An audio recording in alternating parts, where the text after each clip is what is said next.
സന്ദീപേ, നീ ഇതുവരെ മീൻ പിടിക്കുന്ന? ഇവിടെ ഇച്ചിരി പണിയുണ്ടായിരുന്നേ, കൈകാലൊക്കെ ഒന്ന് വൃത്തിയാക്കാന്ന് വിചാരിച്ചു. നീ ഇന്നലെ വല്ലാത്ത പണിയാ വിനോദിനോട് കാണിച്ചത്. എന്തോ?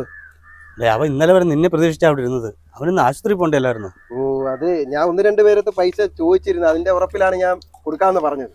പക്ഷെ അതൊന്നും കിട്ടിയില്ല. എടാ, നിന്നെ പ്രതീക്ഷിച്ചാ വരുന്നത്. നിന്നെ ഒരു 4-5 തവണ അവൻ വിളിച്ചിട്ടുണ്ട്. ആരോടും ചോദിച്ചിട്ട് കിട്ടാഞ്ഞിട്ടല്ലേ വിളിയാ. എനിക്ക് പക്ഷെ ഒന്ന് സഹായിക്കായിരുന്നു. ഞങ്ങൾ അറിഞ്ഞില്ല. ഞങ്ങൾ അറിഞ്ഞപ്പോഴത്തേക്ക് ഒരുപാട് വൈകിട്ട്. ഇല്ലെങ്കിൽ ഞങ്ങൾ എങ്ങനെയെങ്കിലും അവനെ ജീവിതത്തിൽ ഞാനിത് ഇത്രയും വയ്യാതായെന്നുള്ള കാര്യം എനിക്കറിയില്ല.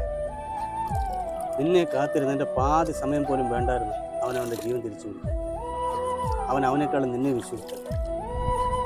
സന്ദീപേ, നമ്മളൊരാൾക്കൊരു സഹായം ചെയ്യാമെന്ന് ഏറ്റു കഴിഞ്ഞാൽ അത് ചെയ്യണം. അതിന് പൈസയായിട്ടായിക്കോട്ടെ, അല്ലെങ്കിൽ ആളായിട്ടുള്ള ബലമായിക്കോട്ടെ, നമ്മൾ ഏറ്റു കഴിഞ്ഞാൽ അത് ചെയ്യണം. ഇല്ലേ പിന്നെ എന്തുകൊണ്ടാണ് നമ്മളൊക്കെ മനുഷ്യരായിട്ട് ജീവിക്കുന്നത്? നിന്നെ പ്രതീക്ഷിച്ച് എത്ര ദിവസം അവൻ ആ കവല വന്നിരുന്നറിയോ? നിന്നെ എത്ര തൊട്ട് ഫോൺ ചെയ്തെന്നറിയോ? നീ ഒരു കോള് പോലും അവൻ്റെ എടുത്തിട്ടില്ല. ഇതൊക്കെ പിന്നീടാണ് ഞങ്ങൾ അറിയുന്നത്. നമുക്കൊക്കെ എന്തെങ്കിലും സംഭവിച്ചാലേ അറിയത്തുള്ളൂ സന്ദീപേ, അതിൻ്റെ വേദനയും വിഷമവും എന്തുവാണ്. വളരെ വിഷമമുണ്ട്.